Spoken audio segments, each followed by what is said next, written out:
How's everybody doing? Welcome to Cali Legends Media. Okay, so before I get started, I want to say thank you to all the subscribers and appreciate each and every one of you who hung in with me this far. Really appreciate it. Well, we're gonna wait till the end of the year, see if we hit that 10,000 mark. If we do, we're gonna keep on going. I'm gonna be trying some new things in the near future, and hopefully, I'm able to do that. You know, it has to do with technical stuff. You know, basically with pulling video clips and stuff. Something that I should have learned a long time ago that I've been struggling with.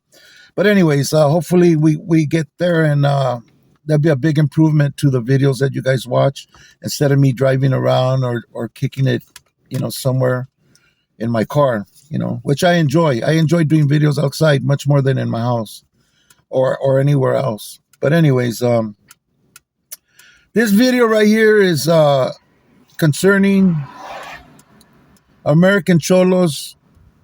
One of the guys that appears on his podcast, Matt, MOHALK Matt, okay? I like the guy. I like the way he talks. You know, I like his jokes. You know, he's sincere when he's sincere. And he's impressive. He's an impressive dude. Impressive size. He's all tatted up, you know. So I trip out on the guy, you know. I think he was a good addition to the American Cholo team, you know. So I've seen a couple of videos being made about him regarding an interview that he did and a story that he told. And the guy asked him during the interview, hey, what's the worst thing you've seen in prison? So he told this story about this white crip that came on the yard, right? And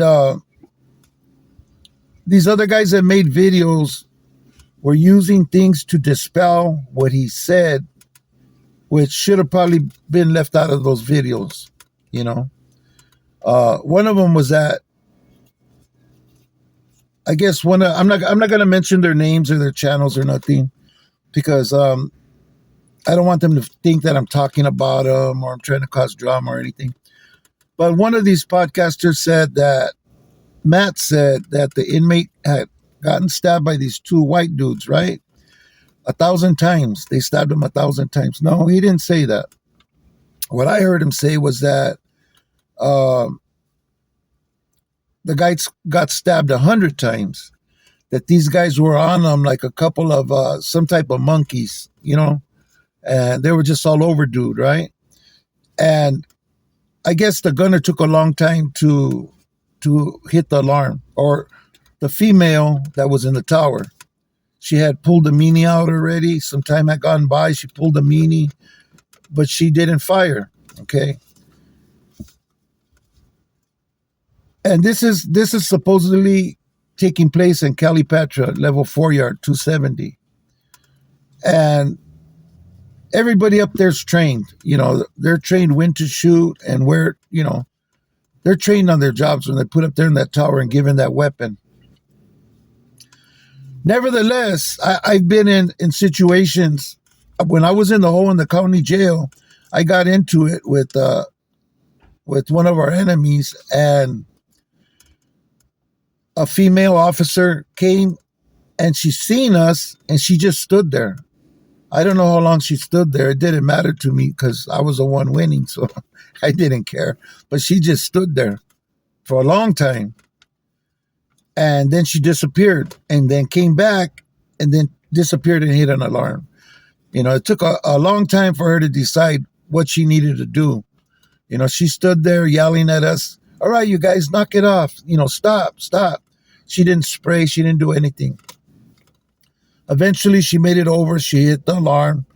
And, you know, when I heard the boots coming up the stairs, going into the hole, I just backed away from the dude and went up against the wall and kicked it.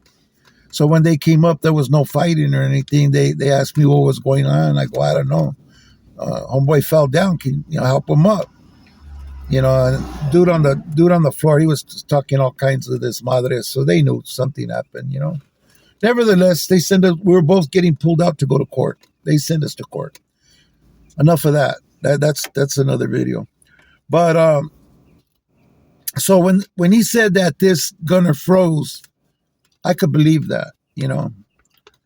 But one thing that made it difficult to believe was that she froze for 17 minutes, 17 to 20 minutes. That's a very long time. And usually when they open the yard, there's other officers out on the yard. You know, they're spread out. You know, you got guys up in each building in the tower, you know, who when they're running yard, look out both sides, look out the back window to the yard, and then watch the day room and watch the catwalk underneath. They're usually pretty vigilant. Nevertheless, on this day, they could have been short of staff. I don't know. You know, I wasn't there. Matt said he was there. And then on one of the podcasts, the podcaster said that Matt said that they kicked the head, that the head came off of the body and that they kicked the head. No. What Matt said was that they were kicking the body. They kicked the dude was already dead and they were kicking him. You know what I mean? They didn't say nothing about kicking his head like a soccer ball or nothing, you know. So, you know, let me continue, okay? I guess on another part of the video that I probably didn't see, I guess Matt mentioned that in one occasion they took over the tower, one of the towers or something. And that Matt mentioned that it happens more times than we think. And it has happened. You know, it happened when that black dude had that lady up in the tower for 8 hours, raping her and doing whatever he was doing to her, where she was suing the Department of Correction for that. Well, aside from that, in New Mexico, there was a big riot where they took over the first control booth, unlocked a bunch of inmates, and they basically took over that part of the prison, and they were popping prisoners from their cells. And they even popped open the cells of the PC inmates to get to them. A lot of the snitches and guys with bad charges, and the inmates opened their cells, went in there and butchered them and caught a lot of those cells on fire. Okay, so yes, it does happen. These are just a couple of occasions that I'm mentioning, but yeah, it does happen. Nevertheless, they made it sound like, oh, that doesn't happen in CDC and stuff. And I think what should have just been brought out was a simple fact that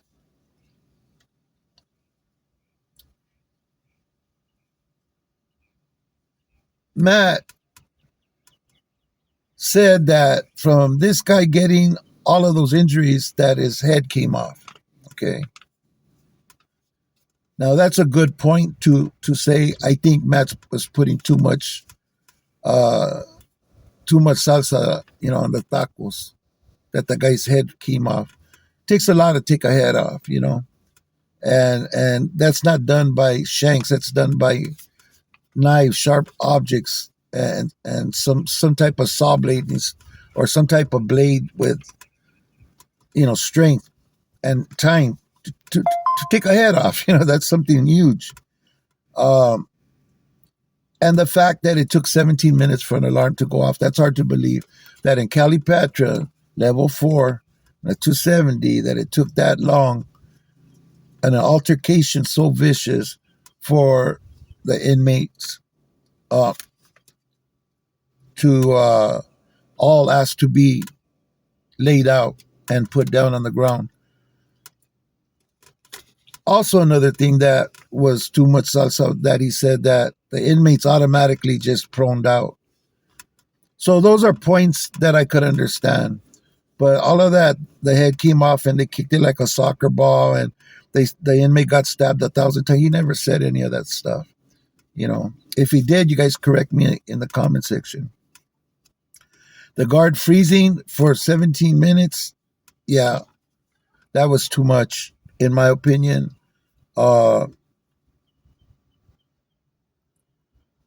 You know, but even though from the very beginning, if you think about it, When a white Crip hits a yard, you know right away, because when there's new people coming onto the yard, people go to find out who they are. Where you from?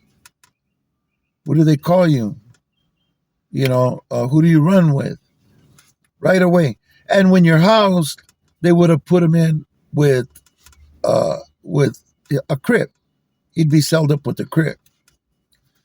So just a simple fact that he came out to the yard and was kicking it with the whites, and the whites had to tell him after he mentioned he was a Crip that, oh, your people are over there.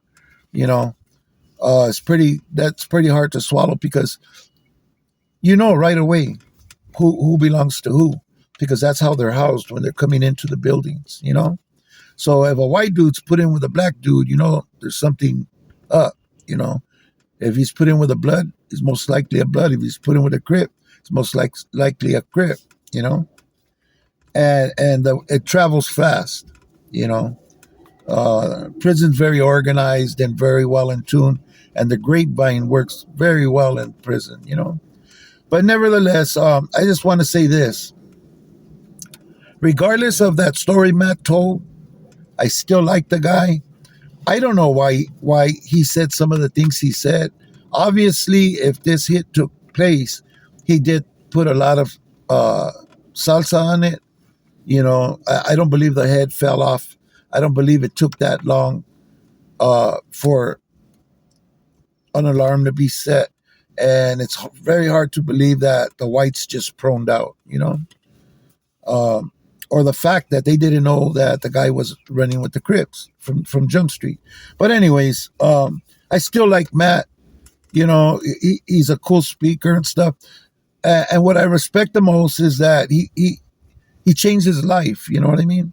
He's no longer doing what he was doing before, that was destroying his life, and that was taking or involving himself with chemicals and substances that were not only destroying him, but could send him back to prison. The guy's been out a while. He's working now, and he's doing the damn thing, and that's what I respect very much about Matt. And this is just one occasion. They put, Matt was exposed, and Matt wasn't exposed of shit. If he put too much salsa, so did these content creators that put all that salsa on what Matt said. That this inmate got stabbed. Matt said he got stabbed 1,000 times. Matt said that they kicked his head, like a soccer ball or some shit. Like, come on. You're putting salsa on top of what you're calling putting too much salsa. Like, stop already. That's a double dose of salsa. There's not even room for the guacamole or nothing else. It's like, you guys are doing too much. Just tell the story, be honest, what you hear, what he said. If you're going to do that and do a reaction, you don't have to add to the story and make it sound more insane. You know what I mean? Anyways, I know YouTubers are going to do what they do and say what they want. It's all good. You guys handle your business. I just wanted to speak up a little bit for Matt, because I don't know what his motive was for doing what he did, saying what he said. And I'm sure he's gonna say something about everything that's being said and why he mentioned those things, or what he meant by them, or I don't know. But I'm sure Matt will speak on it. Seems to be a stand-up guy. And I hope all of this gets cleared up and so we can move on and pay attention to the important things that he talks about, not prison or what's happening behind the walls or all of that kind of crap, That being said, people, I'm going to end this video. Stay free. Stay out from behind those walls, because bad things do happen behind the walls. And you might not lose your head, but someone just might peel your cat. You know what I'm saying? And disable you or unalive you. Happens all the time. People don't even know that it's coming, and you get whacked. You get the double whammy. So better not even get yourself involved with all that. Live your life, do good. Matt learned a lesson from the life that he lived. Learn from that. He's been successful now. He's staying away from all that bad stuff that was hurting him and his family and his life. Learn from that. You know, if there's a little bit too much salsa on the tacos, don't worry about it. I'm sure this was a learning experience for Matt also. That being said, I'm going to end this video. People, stay free. Thank you for watching. God bless you and your family. And I hope to see you on the next video. Thank you very much for watching.